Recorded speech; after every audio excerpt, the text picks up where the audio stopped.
Continuamos entonces con nuestra agenda académica. Le vamos a dar paso a nuestro primer panel denominado Atributos de una cobranza de alto impacto en entornos complejos de capacidad de pago, velocidad en la táctica, efectividad en la gestión y productividad en la operación.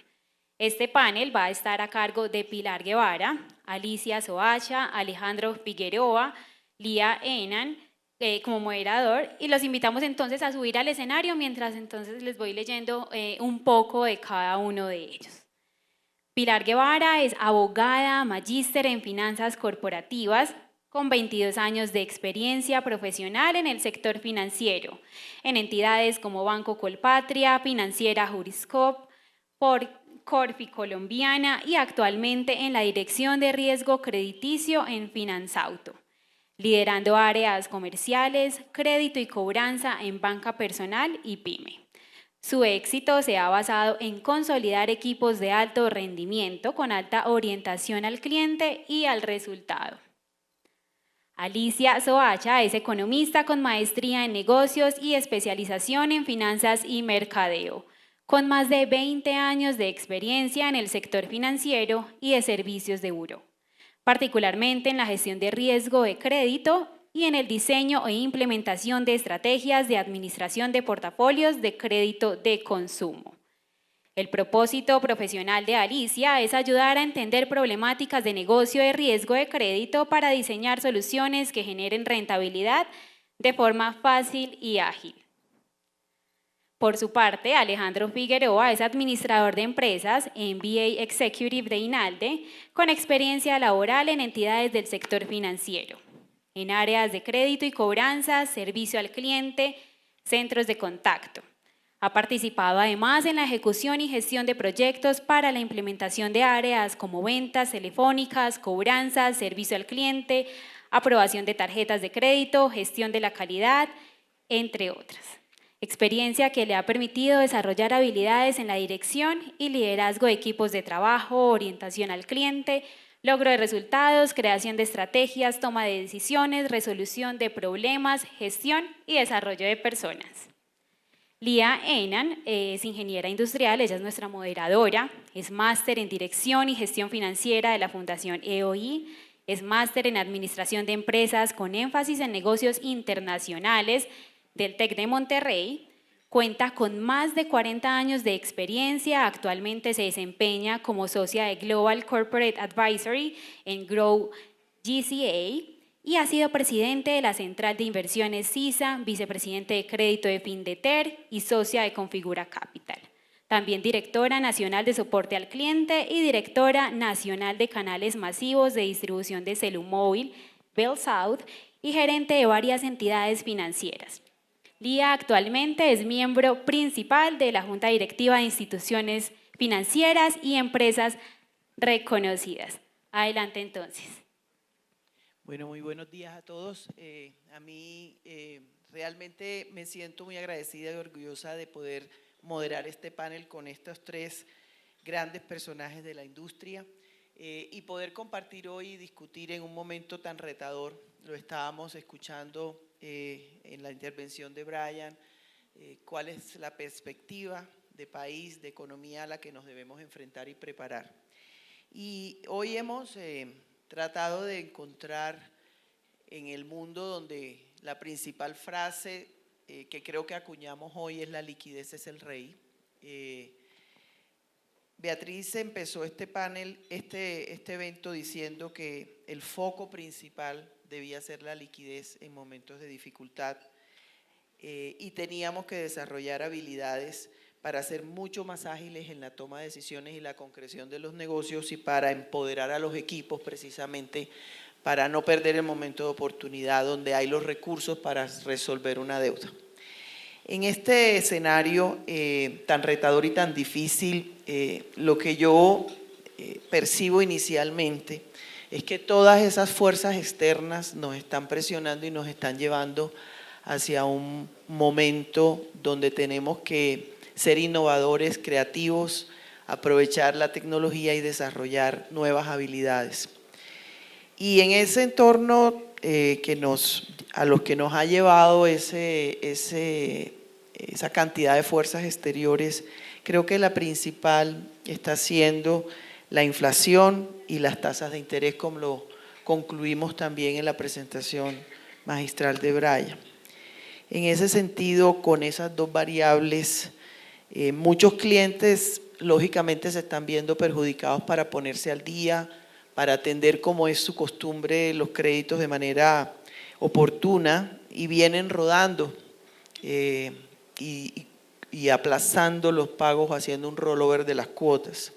Yo quisiera preguntarle a Alejandro, ¿qué crees tú que las organizaciones deberían focalizar o mirar como política especial, como un plan de choque para enfrentar este conflicto, este momento?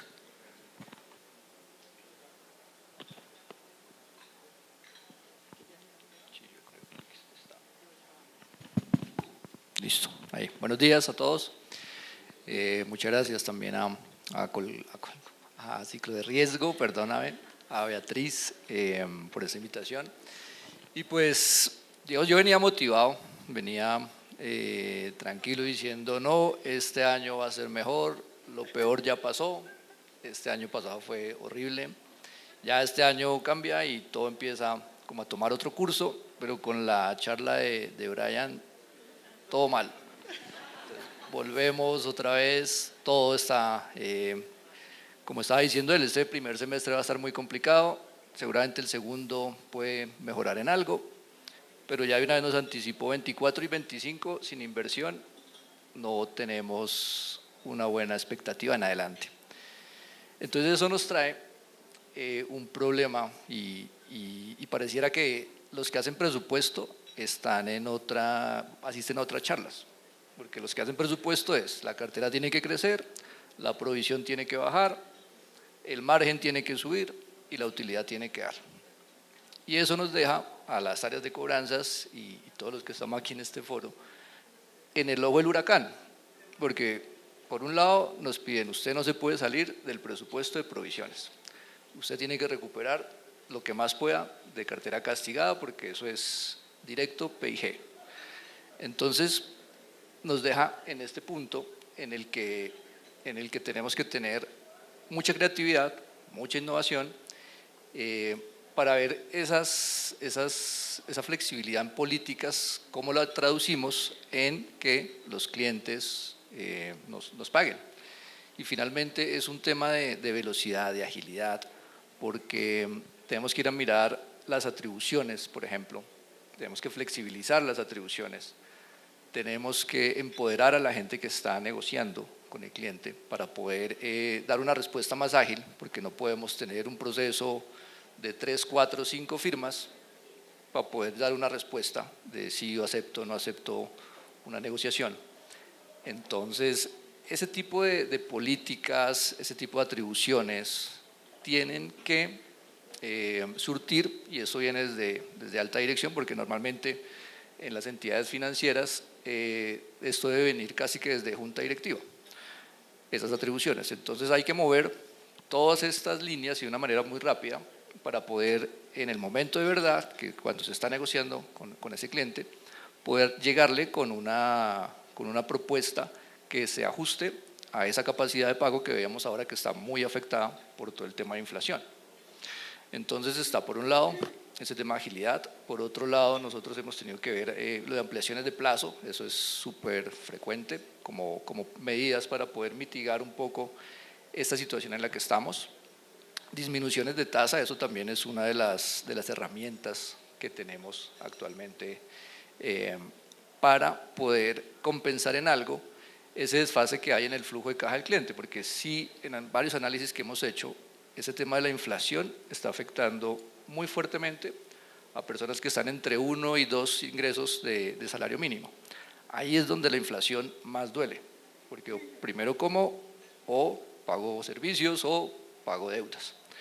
Entonces, en ese segmento es donde más tenemos que enfocarnos y pues la cartera de las diferentes entidades y pues en general del país está focalizada en esos segmentos porque es donde está la población de Colombia. Entonces ahí es donde más asertivos debemos ser para poder llegar como les digo, a ese pago y a ese acuerdo en primera instancia. Eso yo creo que es como los temas en los que deberíamos estar revisando, enfocándonos para dar y atender esta coyuntura de la mejor manera. Entonces tenemos 3 conclusiones: ampliación del plazo, reducción de tasa y toma de decisión inmediata en tiempo real. Eso es una variable muy importante porque en las estructuras organizacionales, y no estoy hablando de las instituciones financieras solamente, en las pequeñas empresas inclusive es muy difícil soltar y empoderar al personal de primera línea para que asuma un riesgo y tome una decisión. Entonces creo que el éxito está en empezar a hacer un cambio de visión y de paradigma y dar una política muy clara que la gente interiorice y sepa aplicar sin temor a una represalia por tomar una decisión equivocada en algún momento.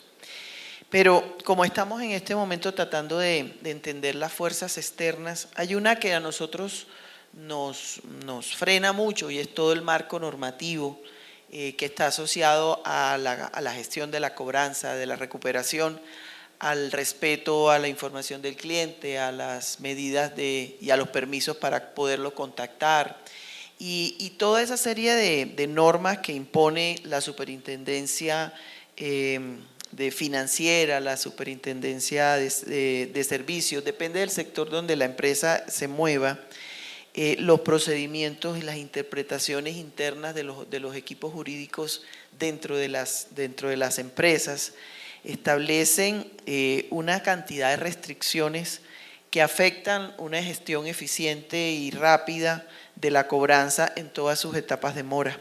Yo le quisiera preguntar a Alicia, ¿cómo están ustedes viendo eso y qué estrategias o técnicas o herramientas están ustedes implementando o consideran que son viables para poder, dentro de un marco normativo tan estricto y tan riguroso, poder ser eficientes en una recuperación? Bueno, ¿se escucha? Sí. Buenos días para todos. Me emociona ver esta sala tan llena, sobre todo después de un año tan complejo como el que hemos tenido y creo que este primer semestre va a seguir siendo muy complicado, posiblemente el resto del año vamos a tener que seguir pedaleando a un ritmo, digamos, bastante fuerte para lograr eso que nos comentó Alejandro, que nos están pidiendo desde los diferentes frentes de la organización, y es no desfasarnos en ese presupuesto de provisión.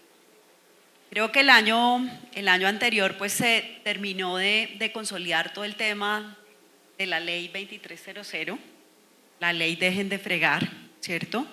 Creo que de manera directa es una de las legislaciones que estábamos en mora de implementar en el país, porque realmente lo que hemos visto es que esta es una práctica internacional que está en países de Europa, ya está en países de Sudamérica, así que estábamos en mora de recibir esa normativa y poderla adaptar dentro de nuestras labores diarias, que nos ha sorprendido un poco.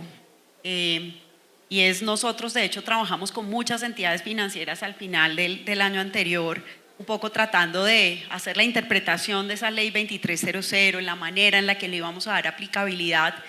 Y sobre el mes de noviembre surgen nuevos conceptos que nos cambian un poco, digamos, esa interpretación que habíamos hecho de la norma y que la hacen todavía, digamos, más compleja. Pero yo creo que bajo esa complejidad y tal vez también consultando con muchos países, estuvimos sentados con personas de Chile, en donde esa normativa se había aplicado recientemente, un poco para recibir su experiencia sobre el tema, y lo que veíamos es que, sí, claro, al principio cuesta, porque estamos organizados sobre todo bajo un modelo de saturación, en donde la saturación es la que nos lleva al contacto, y ese contacto finalmente es el que nos lleva a la resolución de la situación del cliente. Pero un poco lo que hemos venido entendiendo, no solamente en mi banco, sino creo que en general en la industria, es que esta normativa viene a organizarnos un poco, a generar ciertas eficiencias, sí genera, digamos, ciertas complejidades a la hora de saber por qué canal direccionar y trabajar al cliente, pero yo creo que desde el lado positivo nos ayuda a ser mucho más eficientes, que también es algo que nuestros PIGs en meses recientes pues vienen pidiendo a gritos, ¿cierto? Posiblemente antes realizábamos muchas más llamadas, gestionábamos por muchos más canales, entonces nos toca ser un poco más organizados. Y sobre todo creo que también como gremio tenemos que tratar de impulsar temas como si el cliente tiene una obligación, el cliente tiene que cubrir esa obligación y yo tengo que seguir generando, digamos, esa gestión para tener ese contacto y lograr esa negociación. Y adicionalmente el cliente también tiene que ser responsable de mantener su información actualizada, ¿sí? Y se nos inhabilitan las visitas, pero esa misma norma nos abre también espacios para poder generar visitas si es que tenemos clientes y localizados. Así que lo que es muy importante es que dentro de los documentos internos de cada una de las entidades tengamos muy bien definidos esos hitos para poder utilizar un canal u otro y pues a la hora que llegue un regulador, un reclamo o demás, pues tengamos nosotros todos los elementos, digamos, para mostrar que realizamos la debida gestión. Junto con la ley 2300, creo que el gobierno un poco en su afán también de mejorar esos resultados que estábamos viendo ya para el cierre del 2023, ha venido expidiendo circulares alrededor de los modificados y reestructurados que creo que fueron, sobre todo los modificados, la moda del año anterior. Este año nos van a costar bastante en el P&L por esa definición de incumplimiento que tienen una vez toquen los 30 días. Y bueno, es lo que se ha venido modificando con la norma reciente. Así que yo veo también, digamos, al gobierno muy atento a los reguladores a ver lo que está pasando. En algún momento pensamos que podíamos tener una circular como la que tuvimos en tiempos de pandemia, el PAT, dada la situación, digamos, tan crítica que estamos viendo en términos de inflación, tasas de interés, pero bueno, esos ambientes como que se han venido apaciguando un poco, pero digamos que veo a un gobierno activo, interesado en lo que está pasando, tal vez con una falta, digamos, de vista universal, porque las normas han venido estando dirigidas hacia cartera de consumo y cartera, por ejemplo, como microcrédito, que es particularmente en la línea de negocio en donde me desempeño actualmente, ha estado un poco más rezagada en esa normativa. Pero bueno, ahí sí como dicen, es el ambiente que tenemos y en este ambiente tenemos que trabajar y tenemos que organizarnos de manera interna para poder, digamos, ejecutar esa gestión de recuperación de la mejor manera. Concluimos entonces que tenemos que organizarnos y tenemos que documentar los procesos y los contactos con el cliente, de tal manera que pueda haber un soporte probatorio si en alguna circunstancia un cliente presenta una queja por un supuesto incumplimiento en la normatividad que cada vez se vuelve más estricta, pero que protege la relación entre el acreedor y el deudor. En ese entorno, entonces, yo quisiera preguntarle a Pilar, ¿cuáles creen ustedes que deben ser esas premisas de ese nuevo modelo de negocio de recuperación de cartera en mora avanzada, que es lo que nos ocupa hoy? Precisamente. Buenos días a todos. Gracias, Beatriz, por la invitación. Gracias a Ciclo de Riesgo. Muy feliz de acompañarlos esta mañana y esperamos que lo que conversemos pueda construir en sus operaciones de cobranza. Para mí, en un modelo de recuperación exitosa, no pueden faltar estas 5 premisas. La primera premisa para mí es la segmentación, entendiendo que en mora temprana buscamos esos clientes que son más propensos al no pago, en cambio en la mora avanzada buscamos esos clientes que son más propensos al pago, ¿sí? Entonces a estos clientes les hacemos una gestión especial. Esta segmentación tiene que estar muy de la mano de inteligencia artificial, de definir esos segmentos los que vamos a trabajar, y ahí viene mi segunda premisa, que es la especialización. Entonces pues ya tengo segmentada mi cartera, entonces tengo que especializar a mis negociadores, a mis cobradores, para que esos clientes que ya los tengo como propensos al pago, que ya les he hecho un análisis, los pueda cerrar y los pueda negociar más con el tema de la ley 2300 que nos obliga a hacer un poco más ágiles y más efectivos y más asertivos en la comunicación con el cliente. Tenemos un solo momento de verdad muchas veces, entonces pues tenemos que, digamos que estos negociadores tienen que estar con todo el panorama del cliente y muy bien segmentada esa cartera para hacer una cobranza eficaz. La tercera premisa para mí son los motivadores no solamente en salario económico, sino también en salario emocional, entendiendo que yo tengo unos KPIs que debo cumplir, ¿sí? Yo no solamente quiero cobrar y de pronto hacer una cobranza agresiva, sino tengo que cumplir con unos estándares de calidad, de trabajo en equipo, de que estemos logrando esos KPIs y pues para eso es importante esos motivadores. Mi cuarta premisa es el seguimiento. Entonces, pues ya que tengo segmentado, ya tengo mis cobradores especializados, tengo mis motivadores, tengo que construir unos tableros de control muy fuertes que me ayuden a monitorear todo el proceso de cobranza, no solamente en productividad, en agilidad, sino en orientarme a saber en qué me tengo que enfocar en momentos de verdad en el transcurso del mes. Y mi última premisa sería las herramientas de mitigación. Para mí las herramientas de mitigación, pues en esta etapa de mora avanzada, pues no es para todo el mundo, ¿no? Entonces, pues muy importante la segmentación, pero que sí los cobradores tengan claros esas herramientas de mitigación. Y no solamente hablo de reestructuraciones, sino también de condonaciones, de todo lo que le puedo ofrecer al cliente. Entonces, pues esos cobradores tienen que tener muy claro, porque pues lo que les digo es en un momento de verdad ellos tienen que tener todas las herramientas a su mano para poder negociar. Muchas gracias, Pilar. Como todo este auditorio vino a tratar de encontrar unas nuevas fórmulas en este hacer de este negocio, ¿alguno de ustedes quiere aportar algo más a las premisas que acaba de mencionar Pilar, Alicia? Yo tal vez mencionaría, digamos que en la industria hemos venido muy atacando esa gestión de recuperación desde lo preventivo, pero muy con el chip de que cuando hablamos de lo preventivo estamos hablando de empezar a cobrar antes, ¿cierto? O sea, adelantarme, realizar una gestión telefónica, un SMS. Pero creo que el desarrollo de la tecnología y del mismo talento nos tiene o nos está llevando a pensar en que esa gestión preventiva no solamente tiene que hacerse a través de canales, sino que debo tener yo la capacidad dentro de mi compañía de identificar cuándo un cliente se me va a empezar a complicar.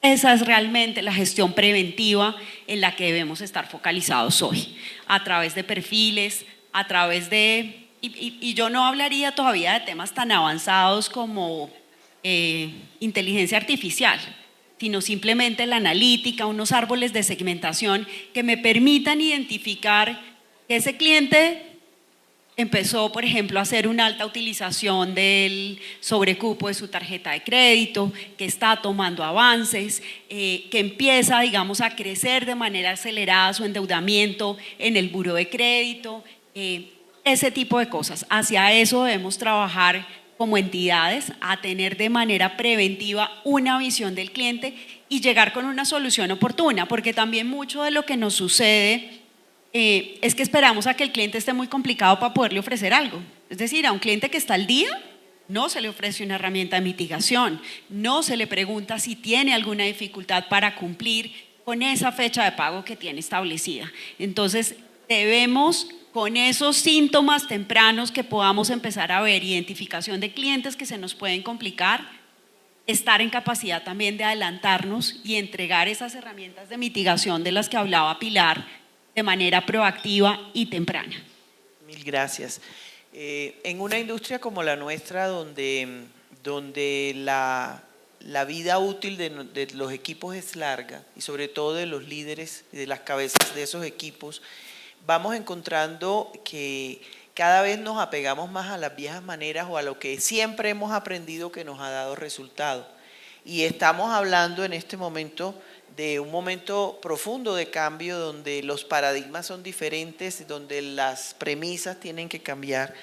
Y eso también genera un nuevo estilo la necesidad de un nuevo estilo de liderazgo. Yo quisiera, Alejandro, en tu visión, ¿qué tipo de liderazgo necesitamos hoy en las organizaciones, en las áreas de cobranza, sobre todo para manejar situaciones complejas de incumplimientos difíciles, de cambios vertiginosos de tecnología y adicionalmente con estas restricciones de marco normativo que cada vez nos aprietan más?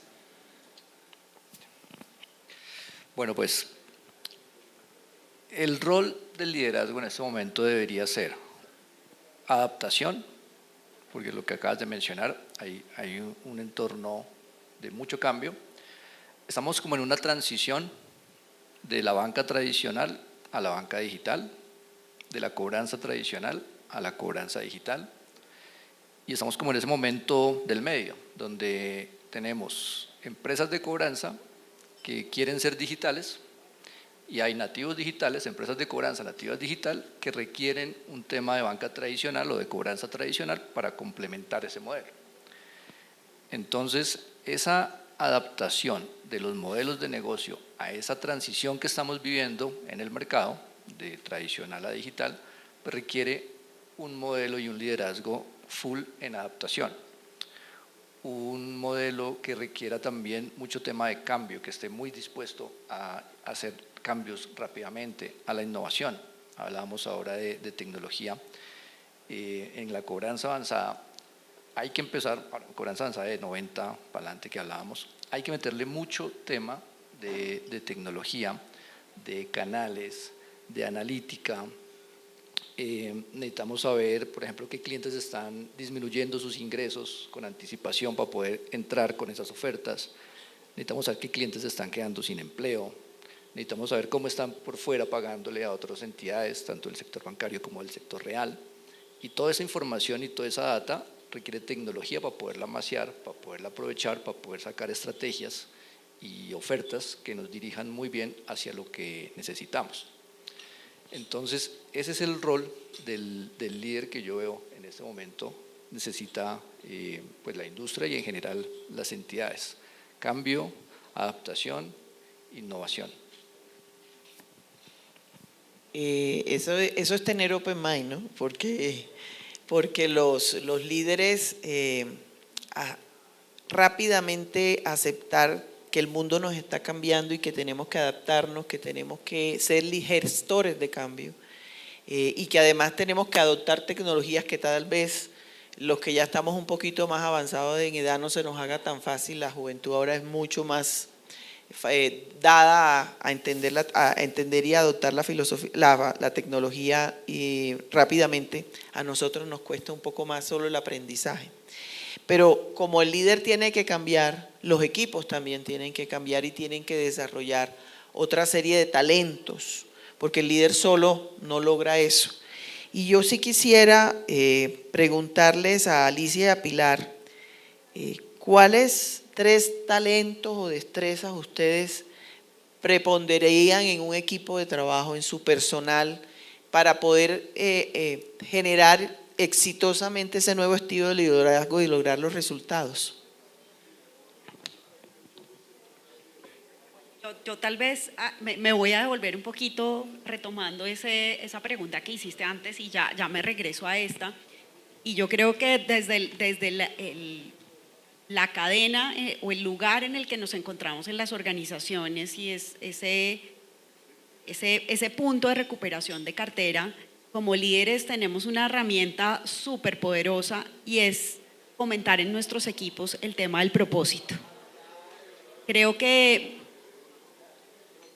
si le damos claridad y visibilidad a que con lo que nosotros hacemos todos los días realmente podemos cambiar la vida de una persona, la vida de una familia, porque lo estamos ayudando nuevamente a reinsertarse en ese sistema financiero, a poder después tener nuevamente acceso a crédito, a rehabilitar esa garantía reputacional que en muchos de nuestros clientes es la única posibilidad porque no hay un patrimonio que los respalde.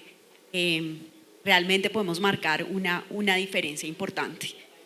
Hay muchas empresas que en este momento están reduciendo su personal, pero perder una persona que realmente le imprime una diferencia al equipo hace mejor dicho, tiene la camiseta superpuesta, es algo muy doloroso. Y creo que como líderes tenemos la responsabilidad de demostrarle a nuestros empleados que realmente el propósito que tenemos dentro de esa cadena es un propósito bien importante y relevante. Y bueno, y ahora sí, concentrándome un poquito en la pregunta que me acabas de hacer, Lía, yo resaltaría 3 cosas que tal vez lo hemos hablado todos a lo largo de este conversatorio, y es básicamente necesitamos personas que tengan conocimiento analítico y que tengan la capacidad de realizar esa toma de decisiones, ¿sí? En caliente, cuando estoy con el cliente.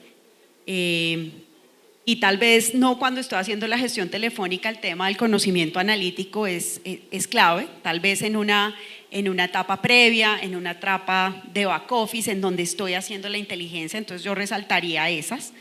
Claramente empatía y habilidades de comunicación, ¿cierto? Tenemos que entender a la persona que está al otro lado del teléfono, cuáles son sus dificultades y mostrarnos como, digamos, una herramienta que lo puede ayudar a lograr ese propósito que él también tiene, ¿cierto? A lograr ese objetivo que tiene, que salir de esa difícil situación financiera. Y tal vez el último, y creo que por eso me emocionó ver tan llena esta sala, resiliencia y adaptabilidad. Creo que todos estamos acá hoy un poco para aprender de nuevas técnicas, para darnos consuelo entre todos está bien, pero sobre todo para entender que a veces probamos muchas cosas, no nos salen bien y rápidamente tenemos que cambiar, ser resilientes, proponer nuevas cosas sobre la mesa. Mi jefe me dice algo todo el tiempo porque me ve muy frustrada y digo, bueno, pero hay meses que las cosas vuelven a salir bien y al siguiente mes lo que ya nos había funcionado no nos funciona. Me dice, Alicia, no te preocupes, yo no te voy a pedir que vueles, yo entiendo cuál es el entorno en el que estamos, pero lo que sí no puede pasar es quedarnos quietos, ¿cierto? Y no probar, y no retar todo el tiempo lo que estamos haciendo y cómo lo estamos haciendo. Estar muy abiertos, digamos, a compartir. Creo que en estos momentos complejos el tema de colaboración y estos espacios como los que hoy genera Beatriz a través de Ciclo de Riesgo son muy valiosos porque nos van a permitir, digamos, aprender el uno del otro de qué cosas están funcionando. Creo que a diferencia de lo que puede suceder en otras etapas de la gestión del ciclo de crédito, acá no somos competencia. Acá claramente nos podemos compartir las mejores prácticas y echar pues todos juntos para adelante. Bueno, estos atributos que deben tener nuestros líderes de cobranza, cobradores, pues no solamente que los tengan en este momento, sino que como líderes los podamos apoyar a crecer en estos atributos. Para mí, el primero es el trabajo en equipo. Y hablo en trabajo de equipo no solamente de sus pares, sino de toda la compañía. ¿Sí? O sea, en este momento en que estamos pasando por una situación compleja, creo que toda la compañía tiene que estar volcada a apoyar las áreas de cobranza, ¿no? Y pues que nos unamos entre todos para sacar adelante todo lo que necesitamos, ¿sí? Porque requerimos de todas las áreas para lograrlo. Para mí la segunda también estoy de acuerdo con Alicia, es la resiliencia y sobre todo estos cobradores que todo el día están ahí batallando y que tienen muchos no y que a veces no se nos dan las cosas como quisiéramos. Como líderes tenemos esa responsabilidad de estar levantándolos y seguir adelante y saber que podemos sacarlo adelante. Y para mí la última es la creatividad no solamente de los cobradores en ese momento de verdad que les digo, sino también de los líderes para motivar a su equipo, de estar creando nuevas cosas para poder lograr esos objetivos y sobre todo cuando pasamos situaciones como las que estamos atravesando en este momento. Muchísimas gracias. Hay una cosa que no hemos hablado, pero que yo creo que vale la pena poner sobre la mesa en las restricciones externas que tenemos los que estamos dedicados a recuperar la cartera y a normalizarla. Y una de ellas es que la organización nos entienda. A veces creo que nos sentimos muy solos tratando de lograr unos resultados que nos exigen, pero que las ideas que proponemos no son escuchadas porque precisamente al interior de las organizaciones hay barreras psicológicas, mentales, paradigmas que no se han podido superar. ¿Qué recomendarían ustedes para dirimir esa discusión con el equipo directivo de la alta dirección de las empresas donde ustedes están para que esas iniciativas o esas nuevas políticas, esa nueva manera de hacer las cosas realmente sea escuchada, apoyada y les den vía libre y no sigamos, como decía Alejandro, luchando entre la rentabilidad y la liquidez cuando te imponen una serie de cosas que van en contra de lo que filosóficamente deberíamos estar buscando, que es la recuperación rápida de los recursos. No sé si tú, Alicia, quieres decirnos algo, Pilar, Alejo. Bueno, yo creo que este es un momento de oro, porque creo que como nunca la gestión de recuperación es un elemento clave para mitigar. Ni siquiera vamos a hablar de rentabilidad, porque vamos a cerrar un año en donde, no sé, al cierre del último trimestre, 2 entidades del sector financiero estaban ya dando pérdidas. Entonces no hablaría yo de generar rentabilidad en este momento, sino de mitigar esas pérdidas de las entidades financieras. Entonces creo que como nunca,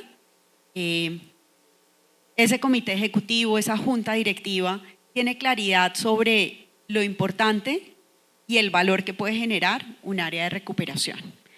Y creo que es el momento, digamos, y yo tal vez me remonto un poco a la última crisis que habíamos vivido en el 2011, en donde todavía veíamos que habían temas tecnológicos muy pobres para las áreas de cobranza. Terminamos usando lo de los hermanitos mayores más o menos, ¿cierto? Entonces si diseñan una plataforma por allá, al final piensan un pedacito en las áreas de recuperaciones. Pero yo creo que estamos en un momento realmente de verdad para exigirle a nuestros directores que realmente hay que invertir, ¿sí? Que es importante invertir en la etapa de recuperación, que necesitamos tener procesos automatizados. Creo que uno de los procesos más dolorosos que tenemos en la mayoría de las entidades financieras es, por ejemplo, las modificaciones y las reestructuraciones. Eso requiere un back office grandísimo. El time to market es súper lento. Y las mismas plataformas que utilizamos en estas organizaciones en la etapa de originación pueden ser herramientas que apalanquen esos otros momentos que también requiere el cliente. Entonces yo creo que hay que darle a nuestra junta directiva, a nuestro comité ejecutivo mucho, ya hay claridad sobre el valor que generamos. Pero que si queremos seguir generando valor hay que meterse la plática o el bolsillo un poquito para invertir, y si no tenemos esa posibilidad de invertir, el mercado colombiano es un mercado en el que uno puede tercerizar muchas cosas. Muchos de esos dolores que tenemos de falta de automatización de procesos, de una gestión, digamos, adecuada y en el momento que se requiere, por ejemplo, una gestión telefónica o con chatbots, y hay posibilidad de tercerizarlo y pensar en un modelo en donde realmente uno pague por resultados, ¿no? Mientras se crean esas capacidades. Pero creo que las áreas de recuperaciones han estado en deuda por muchos años, y este es un momento en el que realmente nos muestra que tenemos que focalizarnos, tenemos que crear capacidades, tenemos que fortalecer el buen talento que tenemos dentro de los equipos de recuperaciones, para estar listos y seguir afrontando esta ola y las olas que van a venir por delante. Sí, complemento lo que dice Alicia. Digamos que es importante que desde presidencia y en el banco, por ejemplo, pasa. Hay 2 problemas y nos lo dicen todos los foros en los que puede estar por Teams, presencial, en las ciudades, por todo lado. Y es 1, el margen, lo que veamos ahora. El margen está muy estrecho entre colocación y captación. Tenemos que mejorar el tema de captación a bajo costo. Y 2, las provisiones. Entonces hay comité de vicepresidentes, tenemos 2 problemas. ¿Qué iniciativas hay para esos 2 problemas? Lo que no tenga que ver con esos 2 problemas, pues esperar. Con ese mandato estratégico, todas las áreas se permean y todas las áreas están enfocadas en que el banco tiene 2 problemas. Y todos los proyectos que salgan con esas que le aporten a esos 2 problemas que tenemos, pues van a tener una prioridad estratégica diferente. Entonces, si desde la cabeza de la organización eso está claro y ese mandato está claro en cada una de las cabezas de las diferentes áreas, la sinergia es diferente, ¿sí? Y no cada uno va a jalar por su área ni por sus proyectos, sino que hay dos proyectos, hay dos temas importantes, todos vamos a apuntarle a esos dos temas. Cuando ese mandato estratégico está claro, las cosas fluyen y hay una sinergia y una agilidad y se percibe un ambiente diferente. Yo quisiera compartirles un poquito de mi experiencia. Cuando yo estuve de presidente de CISA, y aquí tengo varios compañeros muy queridos de esa época, creo que el principal aprendizaje nuestro es cómo se aborda ese activo o ese producto. Mientras que en todas las organizaciones en las que ustedes están, la cartera siniestrada es un problema y es como la basura. Yo siempre comparé esto como que el negocio de reciclaje. Lo que para mí es basura y lo tengo que sacar, para el reciclador es un gran negocio y una oportunidad. Y nosotros en CISA abordábamos la cartera siniestrada como la gran oportunidad de hacer un negocio bonito y rentable. Y es bonito y es rentable, realmente sí lo es. Entonces, si uno cambia un poco la visión de cómo aborda el producto que está vendiendo, y el producto es normalizar, el producto es recuperar. Y lógicamente eso tiene un ciclo, y hay un ciclo de negociación con el deudor, y cuando ese ciclo no se logra porque no logramos encontrar un punto de gana-gana donde el deudor no se levante de la mesa, sino que diga un sí rotundo y además se sienta feliz porque encontró una solución. Vienen otros diferentes negocios que hay que desarrollar porque yo tengo que movilizar el activo y ese es básicamente lo que hay. Entonces ahí hay que abrirse a nuevas posibilidades del negocio porque al final esto es un ciclo. Una de ellas es empezar a ser creativos en las soluciones, mirar qué otras alternativas hay, dejar de seguirnos apegando a las garantías hipotecarias, porque no hablamos de las garantías mobiliarias, porque no hablamos de vender esa cartera. Siempre hay una capa distinta en ese ciclo de negocio donde hay un comprador que está dispuesto a pagar lo que eso vale, no lo que yo pretendo, que ese es otro paradigma que hay que romper. Yo como dueño de la cartera que ya he sido incapaz de recuperarla por distintas razones, me sigo apegando a ella y no considero que mi mejor negocio es venderla para que otro que tiene mayores habilidades en esa capa de cartera pues pueda hacer un negocio a partir de él y dinamizamos una economía en un ciclo completo. Entonces yo quisiera que empezáramos a explorar un poquito de esas alternativas. Y me gustaría conversar con Pilar, ¿qué tan efectivas son las garantías mobiliarias al momento de hacer una negociación con un deudor? Bueno, para mí la ley 1676 me ha parecido maravillosa. Yo he tenido la oportunidad de estar en el segmento de consumo de libranza y en este segmento de vehículo. Yo tenía procesos en donde lograba una recuperación en un ejecutivo con un embargo efectivo que duraba 1 año. Con la ley de garantía mobiliaria he logrado órdenes de aprehensión en 2 meses. Y no solamente es la rapidez del proceso de garantía mobiliaria y la virtualidad que tiene en este momento, sino también cómo está construida, ¿sí? Entonces yo tengo unas oportunidades de oro, que es la prenotificación. Ahí en la prenotificación, con una carta muy amigable, yo llego al deudor sin hacer uso del operador judicial, le digo, y esto hace parte de la ley, vamos a iniciar el proceso de garantía mobiliaria y ahí yo obtengo un 80% de recuperación de la cartera que tengo proyectada ejecutar. Y viene una segunda etapa que está muy acompañada de Confecámaras, que es la ejecución.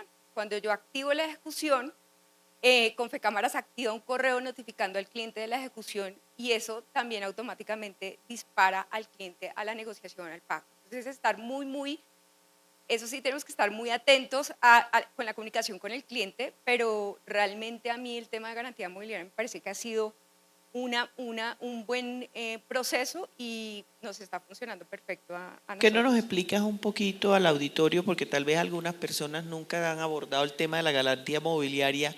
¿Qué es y cómo se estructura?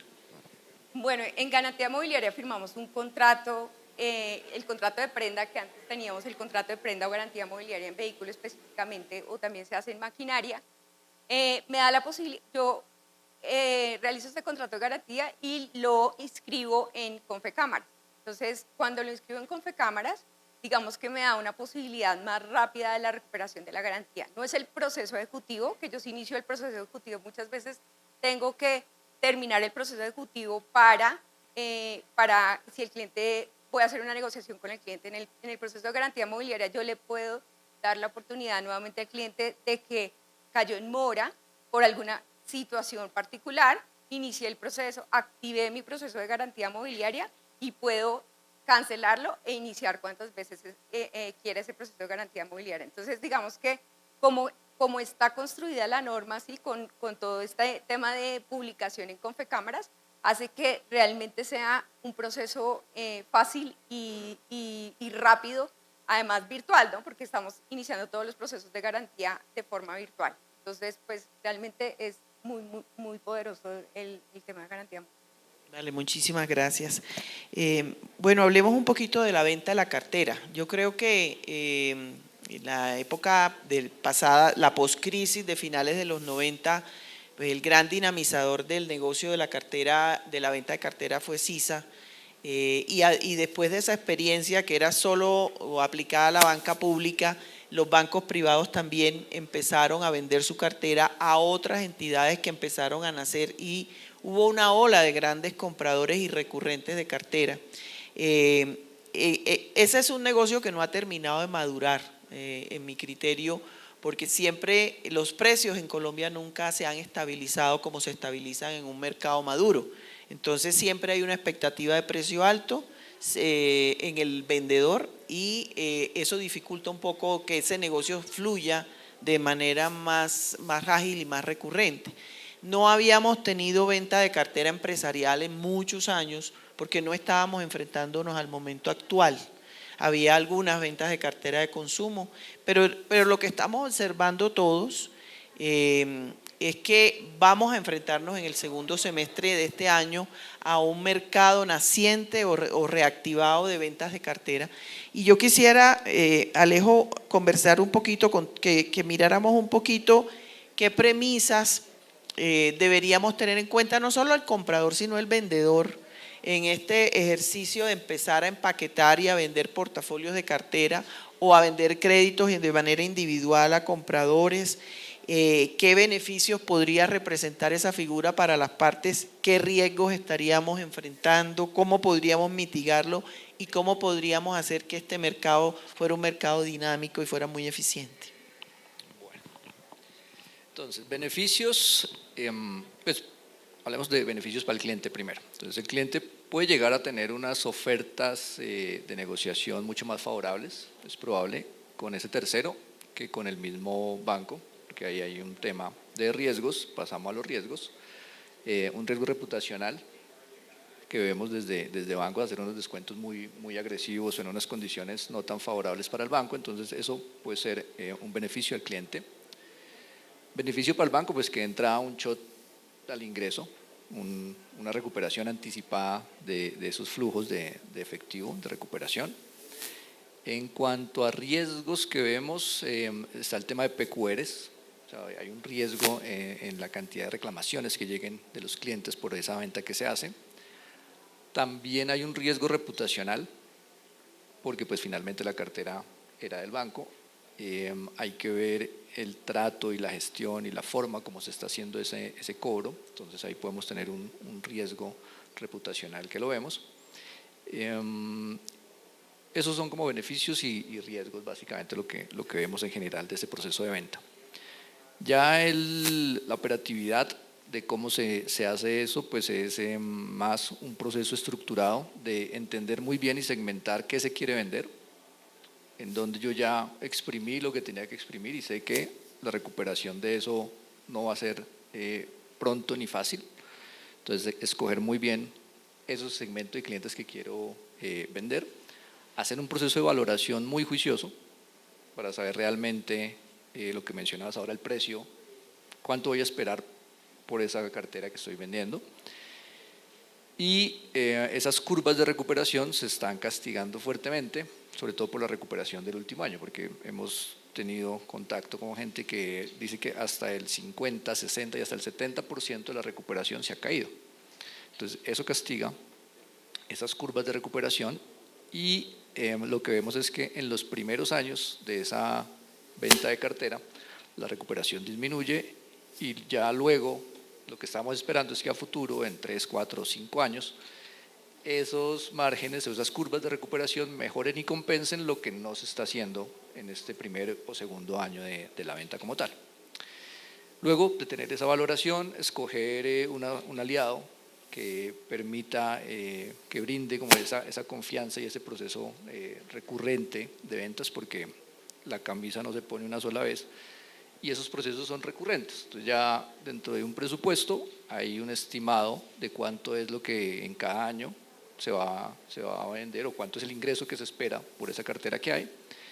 Y con base en ese presupuesto pues se van buscando opciones alternativas que cumplan con esa necesidad que hay de PG. Ya luego viene el tema documental y por último pues hacer un cierre transparente y eficiente, pues que esos procesos sean muy rápidos. Yo creo que todas las entidades, si no estoy mal, estamos ya en ese proceso de ventas de cartera.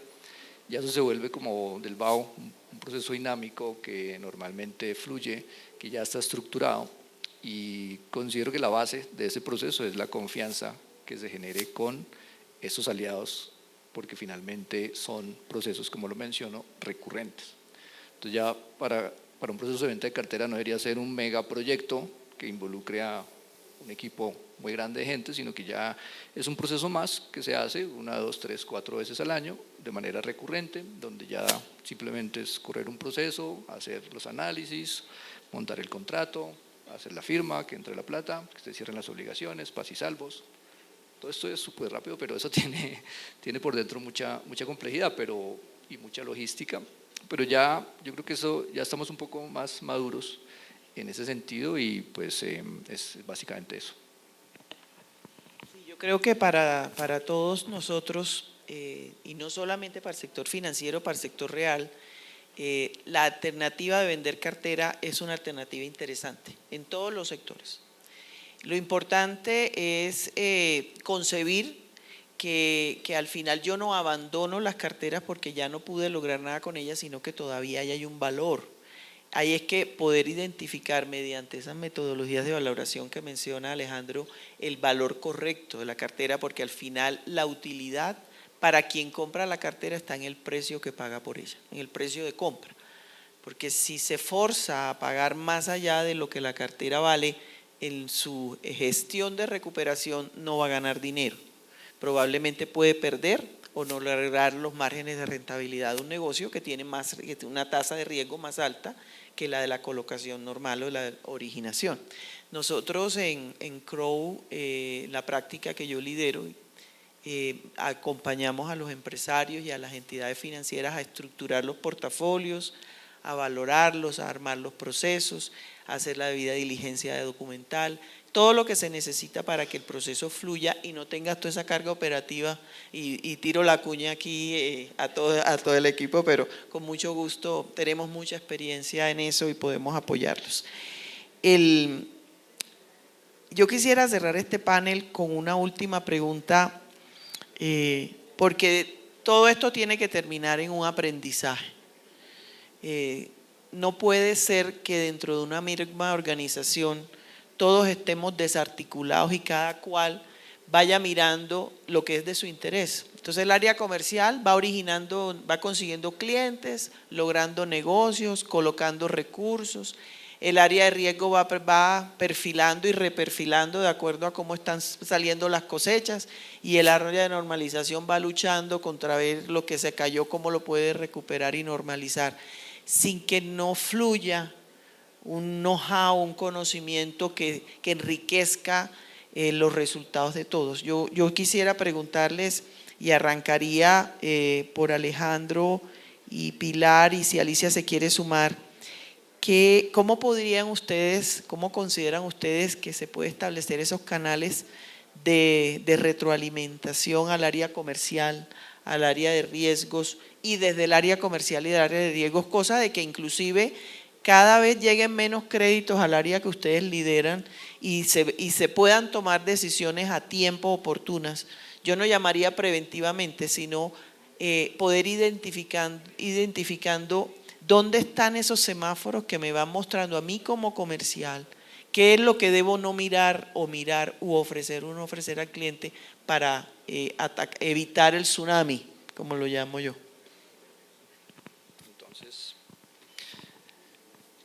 Entonces son 3 áreas inicialmente, como crédito, riesgo y cobranza. Hay que hacer una reunión periódica, que eso es como lo básico, con esas 3 áreas. Y ya le sumamos otras áreas que tienen que estar en ese ciclo, porque no solo son esas 3. Como les decía, la cobranza es digital y tradicional, la colocación es digital y tradicional. Entonces, toda esa cobranza o toda la colocación que se hizo digital, hay que hacer el feedback a riesgo, porque es el que maneja los motores para hacer esas parametrizaciones. Casi que crédito está segmentándose en clientes nicho. Son clientes de un alto valor y es unos clientes específicos los que están analizando el área de crédito, porque la mayoría de la colocación en volumen es digital. Ese proceso de realimentación debe partir pues, desde las gestiones de cobro a los 2 procesos, tanto a riesgo en sus cosechas y en todo lo que estamos viendo, inclusive fraudes que podemos ver ahí, posibles fraudes, posibles alertas de First Payment Default, porque o no consultaron o no habilitaron o se apagó el flag que tenía que ir a consultar los ingresos o el endeudamiento o cualquier tipo de cosa que pueda pasar en el proceso digital, desde cobranza lo estamos percibiendo. Entonces, a través de esa analítica se hace esa realimentación al proceso de riesgo para poder ajustar esos parámetros. En el proceso tradicional también tenemos input, por ejemplo, a nosotros nos pasó que un abogado nos decía, venga, mire, a esa casa en el norte de Santander, eso es zona roja, yo allá no puedo entrar, ustedes cómo están colocando allá. Entonces, es un input importante para crédito y para las áreas de valoración de garantías y demás, decir, ojo, mire, nos están diciendo que estamos colocando plata en una zona donde el abogado no puede entrar a ver qué es lo que hay. Entonces, ese ciclo es importante. Adicional a esto, estamos metiendo también el área de experiencia cliente, porque es que ese journey tiene que ir transversal, desde la originación, cuando entra en cobranza, por temprana, por etapa media y hasta por avanzada. Y esa área de Customer Experience tiene que estar diciendo y liderando cómo le comunico cada cosa a los clientes, qué cartas le envío, qué mensajes le envío, qué correos le envío, cómo le hablo, los guiones de los asesores, porque si bien la cartera se terceriza para que la gestione una empresa de cobranza, el banco es el que tiene el nombre detrás de esa gestión y es el banco el que me está llamando, aunque lo haga un tercero, es el banco el que autorizó que me cobraran de esa manera, es el banco el que me está judicializando por X o Y motivo. Entonces, esa área de experiencia cliente es transversal. También está el área de canales, porque como lo mencionamos ahora, eso requiere tecnología. El teléfono cada vez está más quemado, muchas aplicaciones de Truecaller y toda esta vaina que nos bloquean, cada vez hay menos contacto por teléfono, pero sí están las aplicaciones, sí están las redes sociales, sí están los otros canales, banca móvil, banca virtual y todo lo demás. Entonces ahí es donde tenemos que explotar todos esos nuevos canales que tenemos y eso requiere un área, volvemos, de Customer Experience que esté alineando todas esas comunicaciones y que estén engranando toda esa gestión. También hay que sumarle el área de tecnología, porque si el tema es hay que mover motores para que riesgo cierre ciertas cosas que estamos viendo que entren, eso tiene que ser muy rápido, con metodologías de trabajo ágiles, que haya unos squad que puedan ir y modificar eso ya. Sí, no podemos esperar ni un mes a que haya una catalogación y que es que la próxima catalogación es en 3 meses, entonces espérese 3 meses con el de sangre mientras que hacemos ese proceso de cierre. Eso no va, eso tiene que ser ya. Se identificó una alerta, se identificó el problema, ya tenemos que montar un squad para que cierre ese hueco que hay.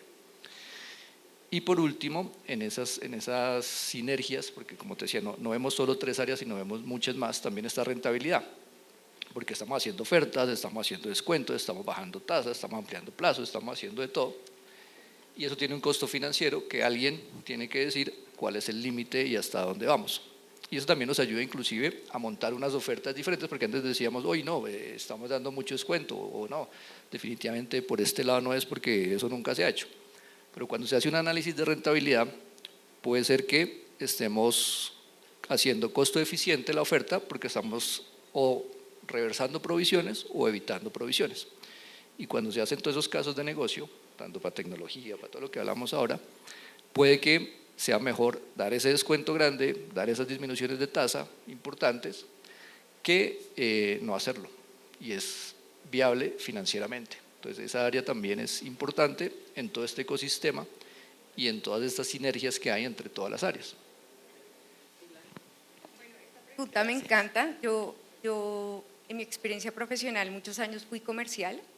Cuando arranco a hacer en la dirección de cobranzas en Juriscop, quise implementar que los comerciales cobraran y eso genera así como que no les gusta mucho, pero realmente lo logré y logré generar un esquema de asignación de estos clientes que yo les llamo top a los comerciales y hacerles acompañados de todo esto que yo les conté, de ese segmento especial, de ese seguimiento especial.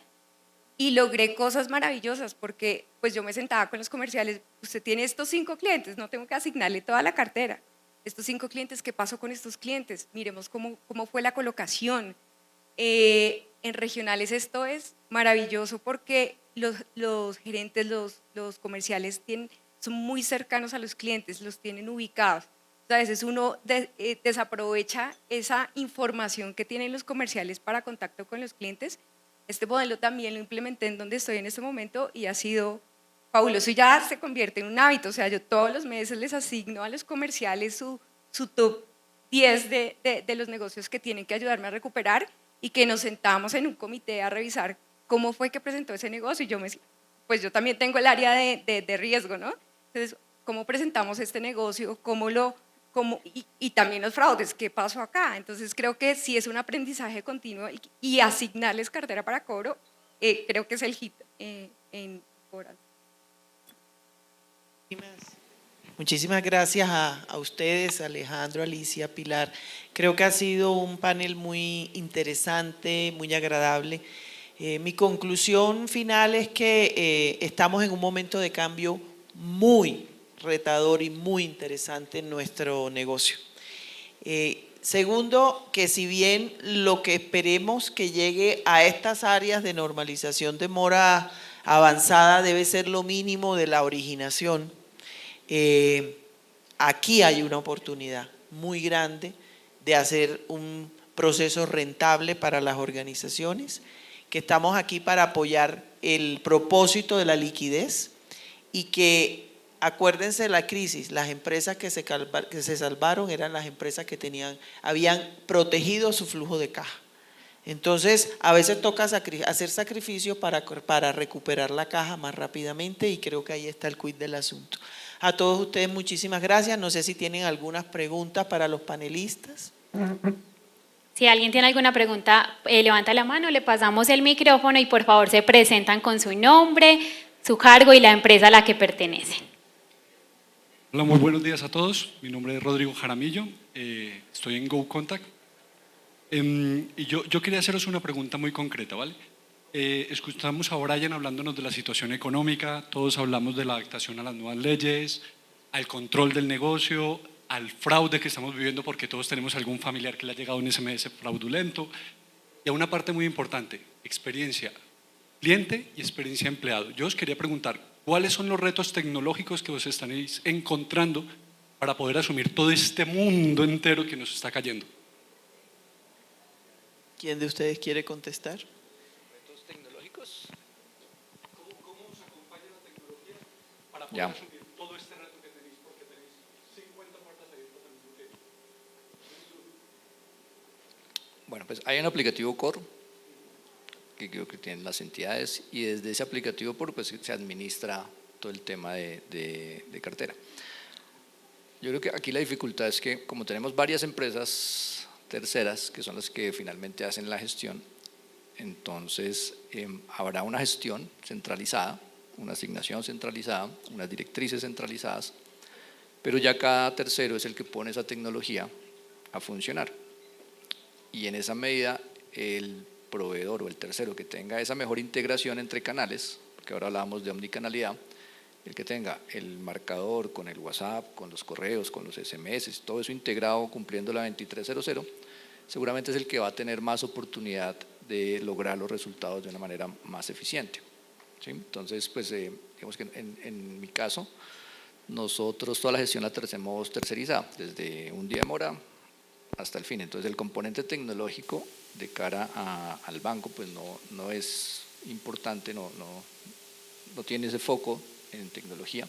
Sí lo tenemos en los terceros, porque los terceros son los que deben proveernos esa omnicanalidad y invertir en eso para poder tener esos resultados que necesitamos que tengan.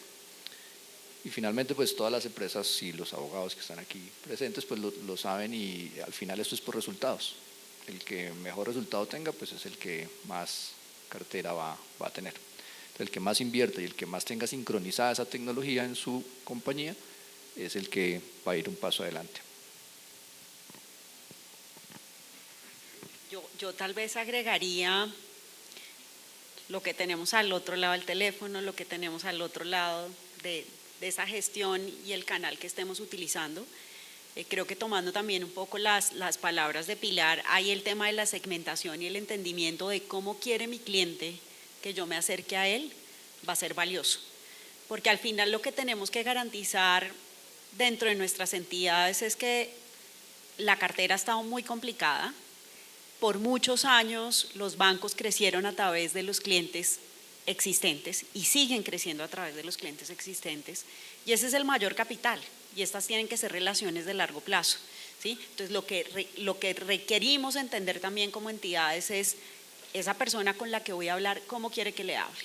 ¿Quiere que le hable a través de WhatsApp porque se la pasa en reuniones todo el día? ¿Está abierta a tener una llamada telefónica porque si no hay una persona de por medio, pues no confía en la tecnología? Entonces creo que ese es un elemento clave, porque al final pues estamos tratando con personas de la vida real. Una frase que se llama en tiempos de empatía digital, y eso me suena muchísimo porque realmente es una época digital, pero que tenemos que ser muy empáticos con los clientes y no desechar ninguna de las opciones o el abanico de opciones que tenemos tecnológicos. Uno diría, por ejemplo, que en cobranza avanzada un chatbot no nos funciona, pero yo les digo que tengo casos de éxito de clientes que llevaba un año sin ubicar y con un bot lo he ubicado nuevamente. Entonces, pues no desechar nada porque todo vale en este momento. ¿Alguna otra pregunta? Aló. Juan Felipe Duque, director de adquisición de portafolios de Jefferson Capital en Colombia. Oyéndolos, estamos hablando que a una empresa comercial le pedimos empatía, le pedimos flexibilidad, asertividad, analítica, por un lado frente al cliente, y al final del mes le pedimos recaudo. ¿Sí? Y estamos hablando de una situación compleja de capacidad de pago, así se llama el panel. Entonces quisiera saber cómo se concilia esto que estamos viendo, la situación económica del cliente, con ese modelo de comisiones, con ese modelo de compensación de las fuerzas comerciales.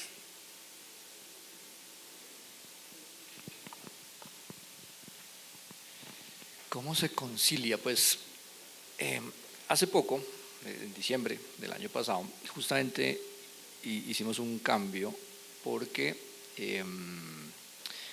la fuerza comercial, como lo mencionabas, también tiene una responsabilidad de cobrar, pero no era un seguimiento tan exhaustivo. Entonces sí, se les daba una asignación, si cobraba el cajero bien, si cobraba el asesor de servicio bien. Y dada la coyuntura, y volvemos al tema del mandato estratégico, si el tema importante es cobranza, entonces eso tiene que estar en los modelos de incentivo de los comerciales, tanto el rodamiento como la provisión, como la rentabilidad de la oficina y los que están a cargo de esa oficina. Entonces ahí hay que conciliar esa parte de tengo un componente comercial por colocar y también tengo una responsabilidad por la provisión que genera o la rentabilidad que genera la oficina, donde el componente más importante es esa gestión que hacen de esos 10 clientes o 30 o los que tengan, el rodamiento de esos clientes y cuánto está impactando eso en provisión por cada tipo de cartera, porque entonces una cosa es consumo, otra cosa es hipotecario, otra cosa es micro y otra cosa es comercial, y todo eso tiene que estar embebido dentro de ese esquema de incentivos. para que el modelo sea exitoso, porque si al comercial eso no le pesa en el bolsillo, no lo va a hacer. Por allá había otra pregunta. Perfecto. Buenos días. Mi nombre es Mónica Escobar, de Covelín, jefe de cobranzas. Bueno, para ustedes saber cómo nos orientan. Sabemos que el éxito de la recuperación de cartera está basada en la contactabilidad, ¿cierto? Si yo ubico al deudor, pues va a ser muy fácil negociar, ofrecerle alternativas y demás. Pero ¿qué hacemos si en este momento el tema de la contactabilidad está siendo tan difícil? Y no me refiero solo a la 2300, sino que definitivamente la gente no responde ningún canal, que realmente se agotan. Se hace búsqueda de información, reconocer, bueno, todas las herramientas que tenemos, pero sigue siendo dificultoso. ¿Hay alguna estrategia que ustedes estén implementando que nos permita mejorar estos indicadores de contactabilidad?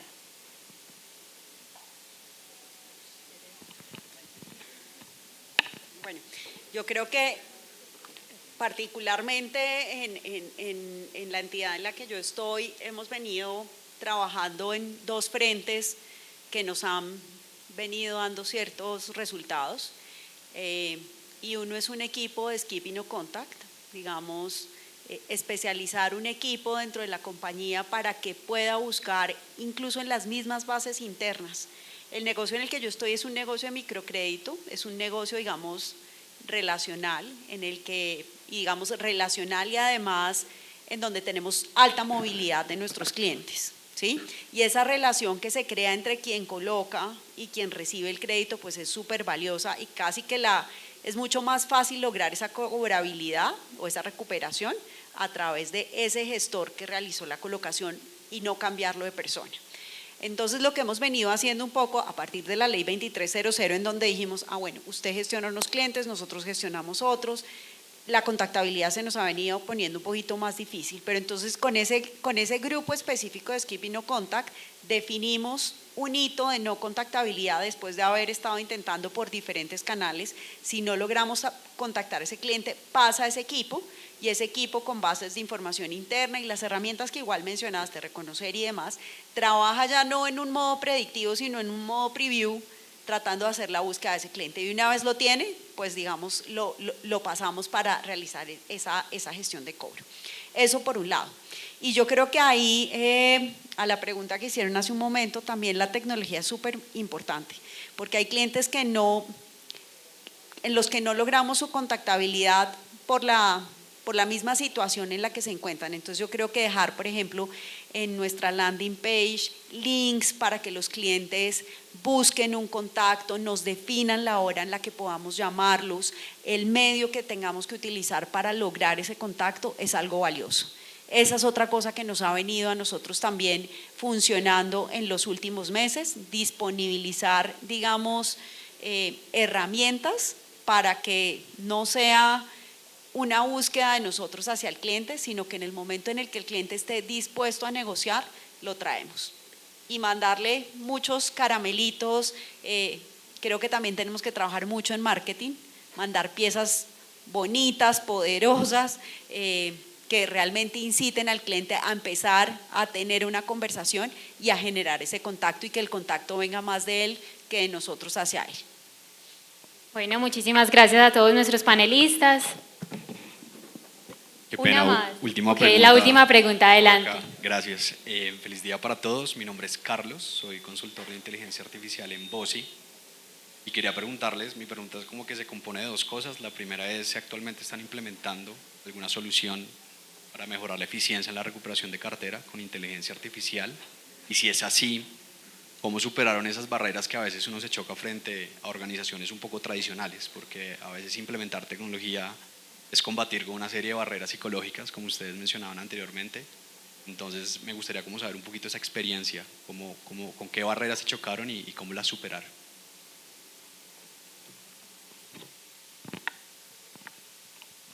Bueno, nosotros tenemos un piloto, como todo un experimento, con un proveedor del Top of Gartner, y en el que hemos venido mirando cómo hacer esas llamadas con inteligencia artificial.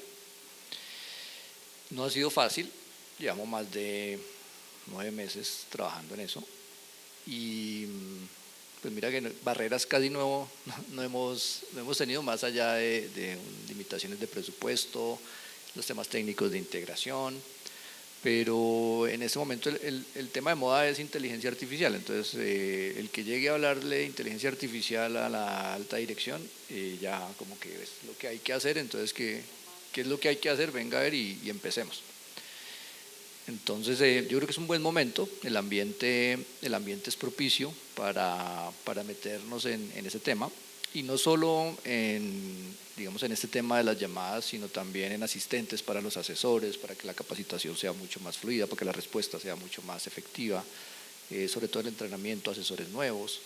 En el back office también hay una oportunidad gigante de utilizar estas herramientas de inteligencia artificial, por lo que mencionabas ahora tú, Alicia, que eso es eterno, hacer una reestructuración. Ahí hay mucha oportunidad de generar con este tema de inteligencia artificial generativa agilidad, para que eso sea mucho más rápido y eficiente. Entonces considero que hay un buen ambiente para esos proyectos, requieren un equipo dedicado para que lo saque adelante, requieren el presupuesto, porque eso cuesta, y pues nada, hay que hacerlo, hay que experimentar, habrá que equivocarse seguramente, como nos ha pasado con varios experimentos que hemos hecho sobre esta línea, pero esto está naciendo, esto está en pañales todavía, entonces hay que subirse al bus y seguramente en 5 años estaremos hablando de que los asesores o no sé cuántos calls ya estén montados en este tema de inteligencia, y habrá que ver esto cómo nos resulta, también teniendo en cuenta el tema de Customer Experience sobre la mesa. Bueno, por cuestiones de tiempo no podemos continuar con las preguntas, pero los invitamos también a que aprovechen esos espacios de break y como un espacio de relacionamiento también para que se acerquen. Muchas gracias a nuestros panelistas, un aplauso para ellos, por favor.